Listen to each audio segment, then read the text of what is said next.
March 9th, 1945. Tokyo. The city of wooden houses, paper walls, and narrow streets stirred quietly under a crescent moon, a calm that belied the horrors about to unfold. For months, Japanese military intelligence had been tracking the American B-29 Superfortresses. They had prepared for what they expected. Steel raining down, buildings splintering under bombs, a conventional bombardment they had trained to endure. But nothing in Japanese doctrine could have prepared them for what arrived that night. At precisely 7:30 p.m., radar screens in the Imperial Army's command centers registered the familiar blips of incoming aircraft. Hundreds of B-29 seconds, flying at altitudes approaching 30,000 feet, silently cut through the darkness. Japanese commanders anticipated high-explosive bombs, the kind that left unmistakable scars of shattered masonry and twisted metal. Instead, what fell from the sky was something they had never imagined: fire. The first incendiary bombs ignited almost immediately upon impact, splintering into dozens of flaming fragments. Each fragment became a seed of destruction, embedding itself in wooden walls, paper interiors, and thatched roofs. Within minutes, the city streets were ablaze. Smoke spiraled into the sky, forming a black curtain that reflected the orange glow of uncontrolled flames. By the time the Japanese troops realized the scale, the inferno had already consumed multiple districts. Firefighters raced to contain the spreading blaze, but their efforts were in vain. Their hoses, pumps, and manpower were no match for a strategy that had been meticulously engineered to exploit the vulnerabilities of their city. The U.S. Army Air Forces had discovered something revolutionary. Fire, not steel, was the most devastating weapon against Japanese urban centers. Tokyo was a perfect tinderbox, densely packed, flammable, and ill-prepared for the concentrated incendiary assault. As the Japanese soldiers looked on, the realization hit them. The Americans were not merely dropping bombs. They were unleashing a calculated storm designed to consume everything in its path. The firebombing campaign was not the product of chance. It was the culmination of years of study, experimentation, and innovation by American engineers and military strategists who understood that conventional bombing alone could not bring Japan to its knees. Behind the scenes, in laboratories and testing grounds far from the Pacific warfront, scientists had spent countless hours analyzing the construction of Japanese cities. They measured the thickness of walls, the density of residential blocks, the composition of roofs. They understood that Tokyo, Osaka, Nagoya, and other major cities were uniquely vulnerable. Predominantly wooden structures, paper interiors, narrow streets, and minimal fire breaks. The solution was elegant in its simplicity and devastating in execution. Incendiary bombs, designed to ignite and spread fire rapidly, creating a conflagration impossible to control. The M69 incendiary, weighing just over 6 pounds, contained a napalm-like gel capable of burning at temperatures exceeding 1,500 degrees Fahrenheit. Each B-29 carried hundreds of these devices, strategically distributed to saturate an entire district in a single pass. The tactical genius lay not just in the bomb itself, but in the orchestration of the attack. Bombers flew in waves, timed with precision. Altitudes were calculated to maximize accuracy while minimizing exposure to anti-aircraft fire. Flares and pathfinders marked targets, guiding the following waves into zones specifically selected to ignite chain reactions. It was a symphony of destruction, conducted thousands of miles away from the Japanese cities that would soon burn. And yet, despite the meticulous planning, Japanese defenses remained rooted in outdated assumptions. Anti-aircraft guns were calibrated for conventional explosives. Fire brigades were prepared for small, isolated blazes, not a citywide inferno spreading across tens of square miles. Communication between units was fragmented, leaving the military and civilian population alike scrambling in confusion. By the time the first reports reached high command, the fires had already established an unrelenting grip. Entire neighborhoods were engulfed in flames. Streets vanished beneath the inferno, landmarks were reduced to embers, and the sky above Tokyo glowed with a horrifying, unearthly light. This was no longer conventional warfare. It was a new kind of destruction, one that relied not on steel and armor, but on knowledge, engineering, and the precise application of fire itself. And as American strategists watched from thousands of miles away, they knew the shock value alone would be as potent as the physical destruction. The Japanese had prepared for bombs, but they had never expected the sky to rain fire. The night of March 9th, 1945, began like any other for Tokyo's 1.5 million residents. Families prepared dinner, shopkeepers closed their doors, and soldiers patrolled the streets, confident in their ability to withstand another aerial assault. Then, the sky changed. The first B-29 Superfortresses appeared on the horizon, their silhouettes barely visible against the moonlit sky. From 30,000 feet, they released hundreds of incendiary bombs in carefully choreographed patterns, creating a chain reaction that engulfed entire neighborhoods within minutes. A single bomb would explode against a roof, sending flaming fragments into adjacent houses, which in turn ignited and spread the fire further. Within 30 minutes, Tokyo was transformed into a living hellscape. Streets that once teemed with life became rivers of fire and smoke. The wind carried flames across rooftops like wildfire, and the dense layout of the city facilitated rapid expansion of the inferno. Japanese firefighters, numbering in the thousands, scrambled in vain. Their pumps failed to reach the upper floors of burning buildings. Hoses melted under intense heat, and water pressure was insufficient to halt the uncontrollable blaze. From observation posts, Japanese commanders watched in disbelief. Their training had prepared them for high-explosive bombing buildings reduced to rubble, a few fires here and there, but never a city consumed almost entirely by flames. Entire neighborhoods vanished under the inferno in a matter of hours. Families fled into alleys and open squares, seeking refuge from a firestorm that seemed omnipresent, inescapable, and unstoppable. Meanwhile, American bombers, flying at altitudes designed to evade anti-aircraft defenses, observed the effect of their strategy. Screens in the lead aircraft showed target markers aligning perfectly with dense residential districts. Each B-29 was a node in a networked operation, following a script of destruction that minimized wasted ordnance and maximized devastation. The operation was precise, surgical in its application, and terrifying in its results. The Japanese military scrambled to respond. Anti-aircraft batteries fired at the distant blips, but their rounds either fell short or exploded harmlessly in midair. Communications faltered under the chaos, leaving units isolated and leaders unable to coordinate an effective response. Tokyo's first firebombing mission had succeeded beyond expectations. The city, unprepared for this new kind of warfare, was now at the mercy of an enemy who understood that fire could be more lethal than steel. The success over Tokyo did not happen by accident.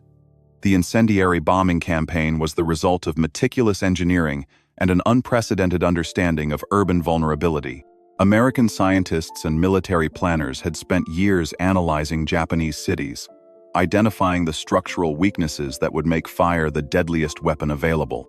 The M69 incendiary bomb, designed specifically for this purpose, combined a lightweight casing with a gelatinized napalm filler. Each bomb was designed to fragment upon impact, sending fireballs into wooden interiors while maintaining a temperature high enough to ignite surrounding structures. When hundreds of these bombs were dropped in a precise pattern, the resulting fires merged into a single, massive conflagration, a firestorm capable of engulfing tens of square miles. The strategy was as much about psychology as it was about destruction. Commanders understood that firestorms were not merely physical threats, they were deeply demoralizing. Civilians and soldiers alike, witnessing entire neighborhoods consumed in minutes, faced a level of terror and helplessness unimaginable in conventional bombing campaigns. On the technical side, Pathfinder crews had refined their navigation to ensure bombs landed in the most densely packed residential zones. Radar systems, including H-2X ground mapping radar, allowed B-29 crews to strike accurately even under cloud cover or at night. Each wave of bombers followed precise timing and altitude instructions to ensure overlapping incendiary effects. The orchestration was designed to maximize damage, overwhelm firefighting efforts, and make escape nearly impossible. In Washington and Guam, American strategists monitored the operation closely. Reports from reconnaissance aircraft showed the scale of destruction. Streets disappeared under fire, entire districts blackened by smoke, and the inferno spreading faster than any Japanese defenses could contain. It was a devastating proof of concept. Fire, engineered and applied with precision, could achieve what conventional bombing never could. The Japanese high command, meanwhile, remained in shock. Intelligence units scrambled to understand the scale and nature of the attack. Survivors described the horror with terms that barely captured the reality. Walls that burned like paper. Flames that moved like living creatures. The entire city glowing like the sun at night. Military planners realized, too late, that the Americans had turned their own city's architectural strengths, densely packed, lightweight structures, into vulnerabilities. By the dawn of March 10th, Tokyo was unrecognizable. Hundreds of thousands were left homeless, tens of thousands dead or injured, and the psychological impact had already taken hold. The firestorm had rewritten the rules of urban warfare, demonstrating that industrial precision, engineering, and strategy could combine to create destruction on a scale previously unimaginable. Following the devastating success over Tokyo, American planners shifted their attention to other urban centers across Japan. Yokohama, Kobe, Osaka, cities that once symbolized industrial might and cultural pride, suddenly became targets for a new kind of warfare, one where fire replaced steel as the weapon of choice. On the night of March 13th, 1945, hundreds of B-29 seconds approached Yokohama. By now, crews were veterans of precision firebombing. Each bomber carried over 300 incendiary devices, dropping them in staggered patterns designed to maximize overlapping flames. As bombs hit the tightly packed wooden homes, sparks ignited, and the resulting conflagration spread faster than any emergency response could contain. The effect was immediate and overwhelming. Smoke rose in towering columns, illuminated by the red-orange glow of flames consuming everything in their path. Streets became rivers of fire, and the wind, which often brought relief to firefighters, now fanned the flames, carrying burning debris into untouched neighborhoods. Those who survived the initial strike faced suffocating heat, scorching winds, and the haunting realization that entire sections of their city had vanished overnight. American intelligence monitored the chaos from high-altitude reconnaissance planes. Photographs showed sprawling urban destruction, a visual confirmation of the firestorm concept working exactly as planned. Analysts noted the strategic advantage. Destroying civilian housing not only weakened morale but also disrupted industrial production, labor supply, and urban infrastructure crucial to Japan's war effort. The Japanese authorities, still reeling from the Tokyo raid, scrambled to respond. Fire brigades were dispatched in waves, often arriving to find entire neighborhoods already reduced to ashes. Water supplies ran dry, hoses melted, and coordination broke down as panic spread among both civilians and responders. Military engineers attempted to construct fire breaks, but the speed and scale of the firestorms rendered such measures largely ineffective. By the end of the week, Yokohama was a shadow of its former self. Hundreds of thousands were displaced, industrial districts destroyed, and the psychological shock was profound. Japanese soldiers, accustomed to conventional air raids, began to fear an enemy that had turned cities into infernos with precision planning and meticulous engineering. The firebombing campaign had introduced a new reality. Entire cities could be erased in hours, and there was no traditional battlefield to confront. The success of these raids was no accident. Engineers, scientists, and military strategists had meticulously studied every aspect of urban vulnerability. The M69 incendiary bomb was only the beginning. Innovations in bomb design, delivery techniques, and weather exploitation transformed ordinary explosives into instruments of total urban destruction. The incendiary bombs contained a gelatinized napalm mixture capable of sticking to surfaces, burning at temperatures exceeding 1,500 degrees Fahrenheit. Each bomb's casing fragmented upon impact, scattering flaming material into rooftops, wooden walls, and crowded alleyways. When hundreds or thousands were dropped in synchronized waves, the resulting fires merged into one massive conflagration, consuming everything in its path. But fire alone wasn't enough. Pathfinding technology and advanced navigation were crucial to the raid's effectiveness. B-29 seconds were equipped with H-2X radar systems, allowing crews to target urban districts even through heavy cloud cover. Bomb runs were carefully calculated to exploit prevailing wind patterns, ensuring fires spread in predictable directions. Each bombing sortie became a scientific operation, merging meteorology, engineering, and tactical planning. The Americans also studied Japanese urban architecture in detail. Unlike Western cities with wider streets and stone buildings, Japanese cities were densely packed with wooden structures and narrow roads. This layout, perfect for civilian life and commerce, became a vulnerability when fire became a weapon. Engineers realized that strategically timed incendiary waves could exploit these weaknesses, creating chain reactions that engulfed entire districts within minutes. On the Japanese side, emergency planning proved inadequate. Firefighting units were undertrained for such massive incidents, equipment was insufficient, and communication systems failed under the strain. Efforts to create fire breaks, evacuate populations, and extinguish flames were consistently overwhelmed. Every raid underscored a stark truth.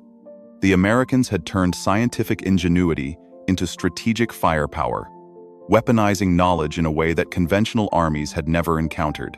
By the spring of 1945, the psychological impact of the firebombing campaign was as significant as its physical destruction. Civilians lived in constant fear. Soldiers doubted the safety of urban strongholds, and Japan's industrial production suffered catastrophic disruption. Had achieved something extraordinary. A method to destroy cities not through brute force alone, but through intelligence, engineering, and the precise application of fire as a weapon. By April 1945, the U.S. firebombing campaign had escalated into a systematic, city-by-city assault that would redefine warfare. Tokyo and Yokohama were just the beginning. Cities such as Nagoya, Osaka, and Kobe faced waves of B-29 seconds, dropping incendiaries designed to engulf entire districts in flames.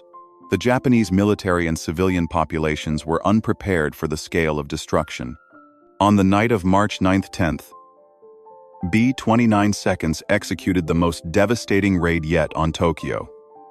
Over 300 aircraft dropped more than 1,500 tons of incendiary bombs.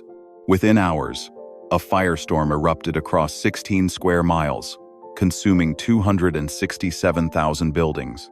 Streets disappeared under molten roofs and flaming debris, and entire neighborhoods vanished as if erased by an unseen hand. Civilians fled in panic, often into streets already ablaze, only to be trapped by walls of fire advancing with terrifying speed. Families huddled in basements, hoping against hope, while the heat reached such extremes that asphalt melted and steel structures warped. Firefighters, exhausted and under-equipped, were powerless against the inferno. Water mains exploded, hoses melted, and teams abandoned their efforts to save lives. Japanese newspapers and radio broadcasts struggled to convey the reality of the devastation.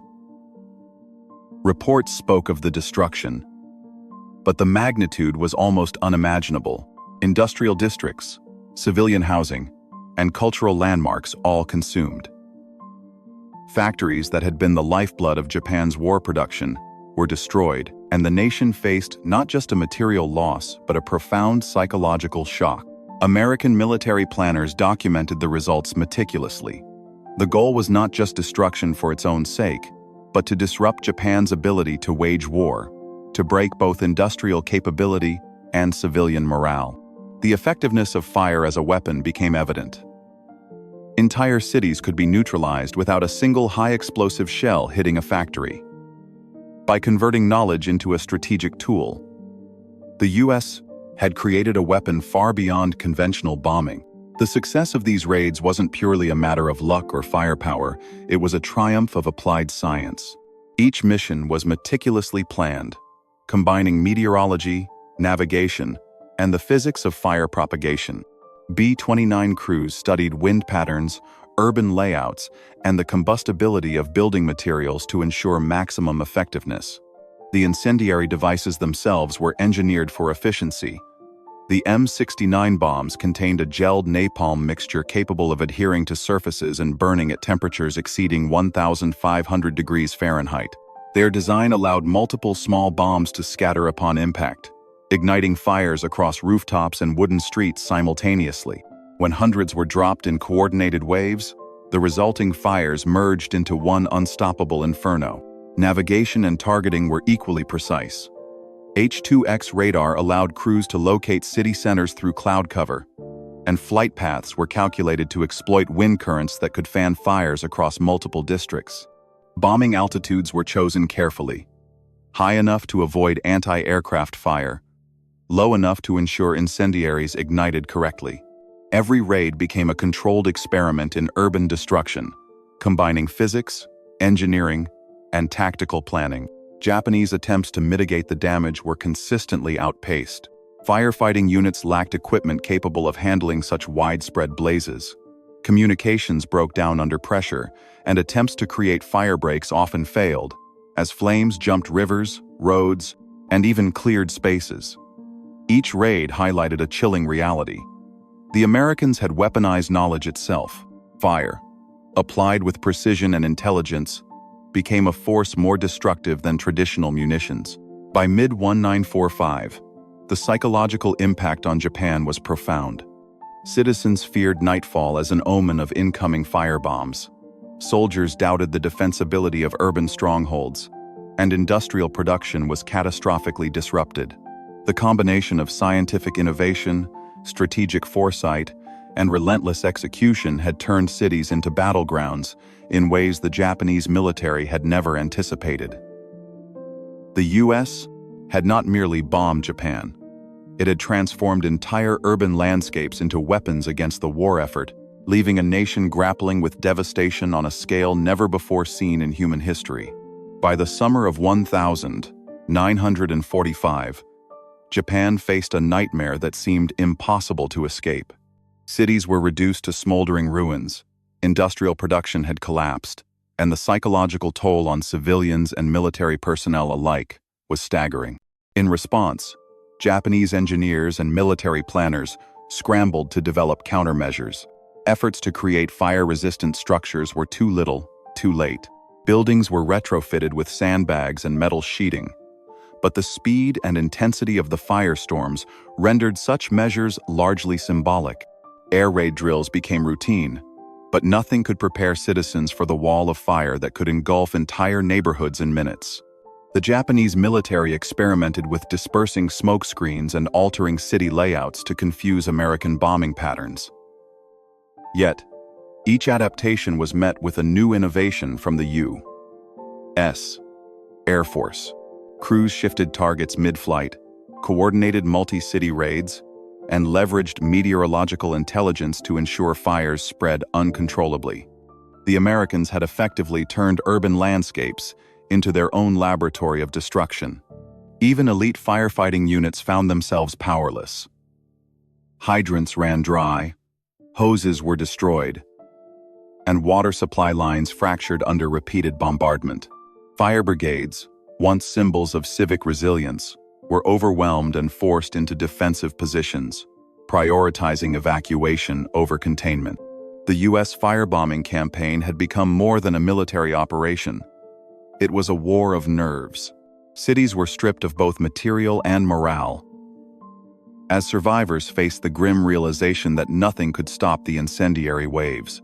Japanese leadership recognized the strategic genius behind the attacks, yet they were trapped in a reactionary cycle, always a step behind. Every adaptation was anticipated, every countermeasure neutralized. The final raids of July and August 1945 would leave an indelible mark on history. Cities like Tokyo, Osaka, and Nagoya lay in ashes, with hundreds of thousands dead and millions displaced. Yet beyond the immediate human cost, the firebombing campaign revealed a profound transformation in the nature of modern warfare. The United States had demonstrated that technological ingenuity, precise planning, and the clever application of science could produce results that traditional firepower alone could not achieve. The B-29 seconds, incendiary devices, and analytical planning converted fire into a weapon that reshaped entire cities, proving that knowledge and innovation could decisively alter the outcome of war. The psychological dimension of the campaign was equally significant. Civilians and soldiers alike had never encountered an enemy capable of turning the very fabric of their cities into instruments of destruction. Fear became a tactical tool, and the omnipresent threat of firestorms reshaped military and civilian strategy across Japan. Post-war analysis revealed the full scale of the operation's effectiveness. Industrial output had been crippled, transportation networks destroyed, and the population demoralized. American planners had achieved a level of strategic precision that would influence future military doctrine. The lessons of the firebombing campaign echoed into subsequent conflicts, shaping thinking on urban warfare, aerial strategy, and the integration of science into combat. Ultimately, the campaign underscored a simple yet profound truth. The most devastating weapons are not always measured in tons of steel, but in innovation, planning, and the ability to exploit vulnerability. Japan had been shocked, not by overwhelming numbers or brute force, but by a weapon of intellect fire engineered with precision, unleashed across the landscape, and leaving an enduring legacy in the annals of modern warfare. By the time the smoke cleared, the message was unmistakable. In the crucible of total war, creativity and science could become instruments as lethal as any bomb, forever changing the way nations understood the balance between destruction, strategy, and human endurance.